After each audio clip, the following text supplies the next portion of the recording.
tout le tour. Les traîtres. J'ai parlé des enfants de la télé avec Lucie Bernardoni. Ah oui, il y avait aussi Elena comme invité aussi. Il y avait Kanji, entre autres.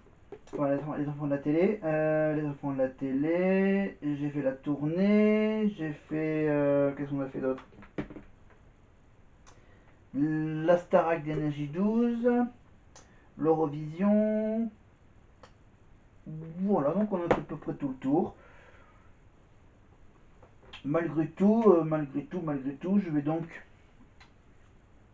revenir à la campagne pour mardi, mercredi, jeudi, vendredi, samedi, dimanche, pour 6 nuits. 6 nuits, et grosso modo, voilà, 6 nuits, 6 jours. 7, 6, 6, 7 jours. Par là. Voilà. Donc voilà, je vais prendre la route.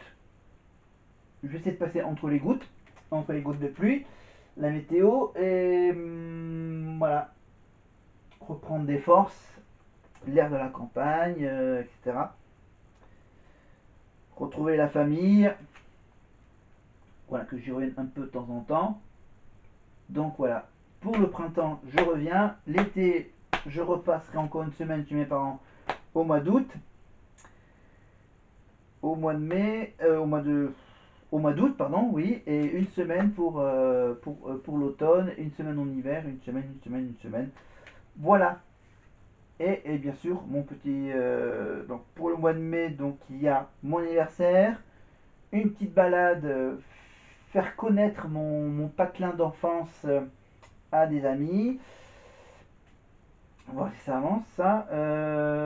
Ensuite, le mois de mai. Le mois de juin, donc il y a le concert de la Starac sur TF1. La fête de la musique, évidemment, ma petite soirée karaoké si ça avance. Voilà, donc le mois de mai, oui, il y a aussi le festival Le Ton est donné, évidemment, avec la culture, etc., avec l'ADAPI. Mon anniversaire, qu'est-ce qu'on a? On a un repas italien à organiser. Ouh, j'ai plein de boulot. Mes vidéos sur YouTube, bien sûr, sur la Starac, sur Danse avec les stars aussi. À faire un peu le ménage de printemps avant l'été. Voilà. J'ai j'ai un petit pépin de santé, mais rien de bien grave. Un petit truc à étudier. Voilà. On va pas rentrer dans l'intimité quand même, hein. On va quand même le respecter. Donc voilà. Voilà, le petit truc médical, c'est rien qui soit visible à l'écran. Voilà, donc j'ai du rangement à faire, mais bon, voilà, j'ai ma petite préférence à vivre dans le bordel que dans un truc hyper clean. Voilà, donc je vais donc essayer de rendre cette chambre relativement bien rangée avant de partir. Avant de partir, évidemment, tout vérifier que tout soit bien lavé, soit bien nettoyé, bien rangé. Vamos après chez mes parents. Et je reviens vers vous, bien sûr, pour le prime du public. Le public. Ensuite, il y aura bien sûr les quarts de finale, les demi-finales, la finale de la Starac, le prime de Noël, le prime pour la nouvelle année. Voilà, pour Danser avec les stars, donc il reste encore les demi-finales, demi-finales et finales. Pour koh ça continue tous les mardis. Pour Pékin Express, c'est fini, il y a toujours Top Chef le mercredi. Donc Danser avec les stars le vendredi. Le samedi, il y a The Voice, évidemment. Là, il y a la partie. Il y a la nouvelle petite partie des groupes. Après, il va y avoir les battles, les primes. Donc les primes, ça sera vers le mois de mai, vers le mois de juin, je crois, par là, avec Nikos. Après, donc Massinger le vendredi qui remplacera Danse avec les stars. Et après, début juillet, il y aura bien sûr le retour de la Maison des Secrets. Et en septembre, le retour de la Starac, le château d'Améry-Lélis, apparemment. Faire quelques légers petits travaux. Bien, voilà, pour être nickel en septembre.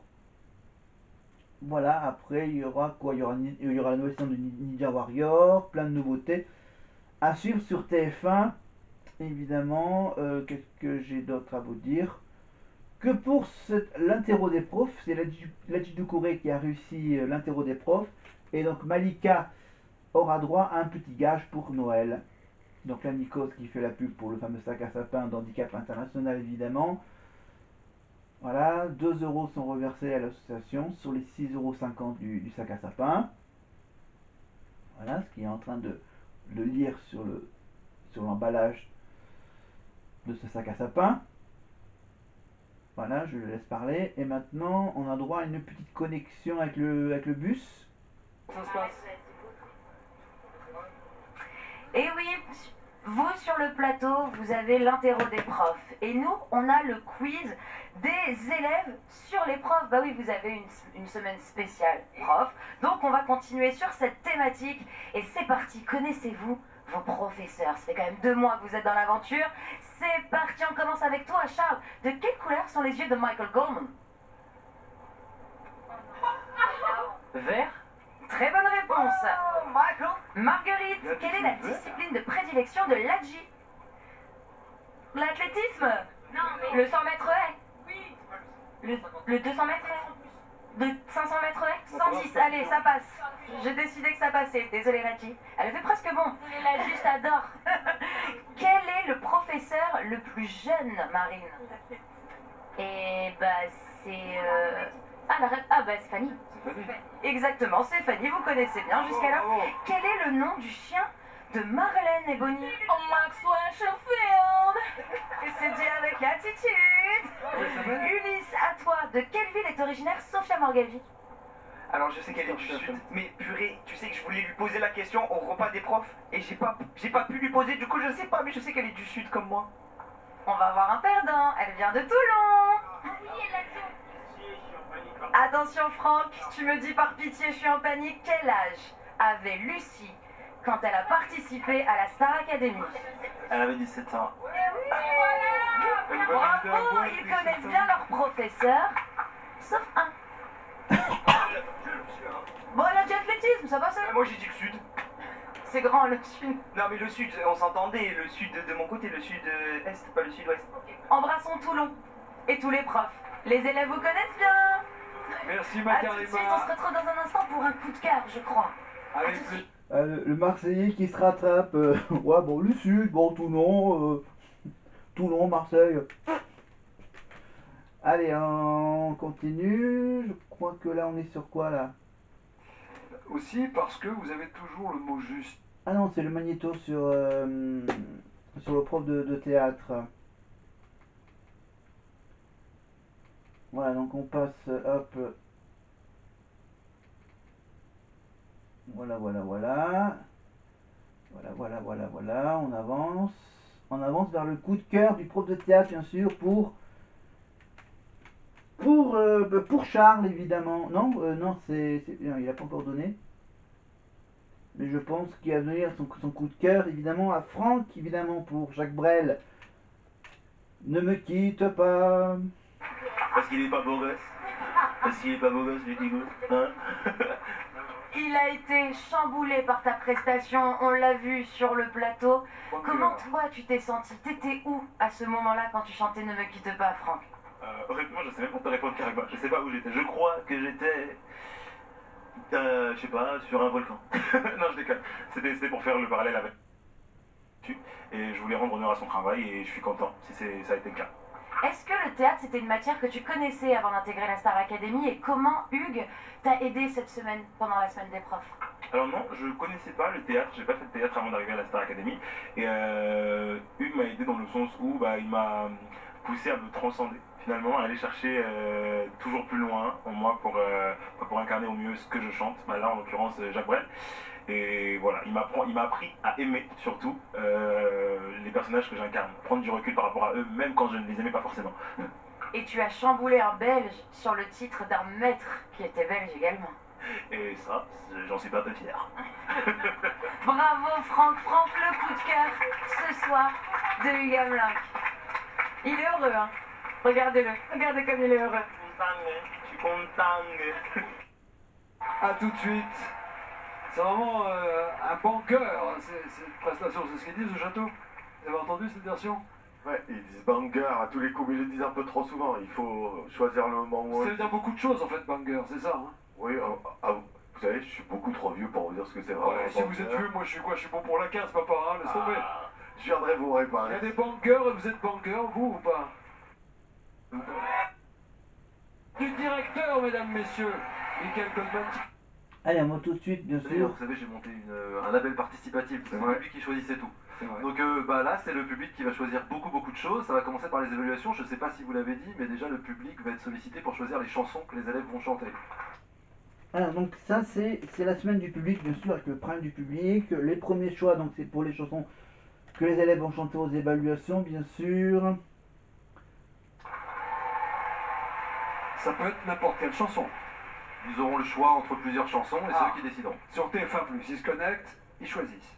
Mais plus encore, ils vont pouvoir faire un classement des évaluations et la note du public comptera pour 50% de leur note finale. C'est pas rien. Très bien. Mais encore, il y en a encore sous le pied, je le sens. Ils vont décider de pas mal de choses sur le prime. Ils vont déjà décider qui fera le grand solo. Il y aura un grand solo et c'est eux qui décideront qui le fera. Ça se fera tout au long de la semaine, hein, sur TF1+, et les réseaux sociaux. Exactement. Ils pourront choisir aussi quels élèves feront un duo et sur quelle chanson. C'est beaucoup de choses, hein, quand même. Ils vont faire le programme de conducteur, en fait. Plus ou moins. Et puis surtout, ils pourront choisir la chanson du battle pour le top 3. Pas mal. Et je crois qu'on a fait à peu près le tour. Évaluation mardi au château. Prime time dans la case habituelle du samedi. On sera le 21 décembre, à quelques jours de Noël. Exactement. Donc j'espère que vous allez choisir, enfin je le dis, là je parle aux téléspectatrices et téléspectateurs, des chansons un peu festives, fin d'année, Noël, voilà quoi, hein, en même temps. Avec un peu de chance, on aura un Père Noël sur le plateau. Le public a toujours raison, Nico. Toujours, le public est roi. Il fait et défait. Merci, monsieur le directeur. Puisqu'on parle de ce qui attend les élèves, on va les retrouver en compagnie de Karima tout de suite. Connexion. Plus. C'était pour être sûr que tu me suives. Je suis toujours. Et oui, Eh oui. écoutez, moi je Bonsoir. suis là, mais en même temps, j'ai ce pass autour du cou. Ce pass, il ne m'appartient pas. J'essaie désespérément de l'avoir, mais techniquement, je serai de retour dans le bus la semaine prochaine. Mais non, il appartient à Ebony, qui n'avait pas du tout remarqué que je le portais à côté d'elle depuis tout à l'heure. Tu te disais, mon collier est joli. Ouais, voilà, mais merci beaucoup, purée. C'est ton combienième pass? C'est mon deuxième passe. Et je suis très contente de l'avoir. Je vais pouvoir passer Noël au château. Ben c'est ça. Tu es celle qui est assurée de passer Noël au château. Comment tu te sens? C'est un rêve un petit peu qui se réalise aussi? C'est un rêve, c'était en... Voilà. Évidemment, qui dit dans le château dit évidemment le calendrier de l'Avent. Donc, voilà, c'est juste un petit rappel. Voilà. Et donc, apparemment, la prochaine saison aura lieu, évidemment, et la finale aura lieu normalement avant Noël. Si ça se confirme, si les rumeurs se confirment, qu'il y aurait bien une saison qui démarrera au mois de septembre et se terminera juste avant Noël. Voilà, on revient aux dates qu'il y avait au tout début de l'aventure Starac. Au début, il commençait quasiment les saisons au mois de septembre et il finissait. Non, la première saison, c'était la finale, c'était je crois début janvier pour la victoire de Jennifer, et ensuite en saison 2 et en saison 3. Non, c'est à quelle saison qu'ils ont fait terminer avant Noël? Ah, c'est la saison 4, la saison de Grégory Marshall qui a commencé en septembre et finissait juste avant Noël. Voilà. Voilà, donc voilà, ça dépend des événements sportifs. Et apparemment cette année il n'y a pas vraiment d'événements sportifs, donc peut-être qu'ils en profitent pour le programmer. Voilà, d'essayer de le programmer de façon différemment, en essayant de le programmer juste à la rentrée des classes comme des vrais élèves.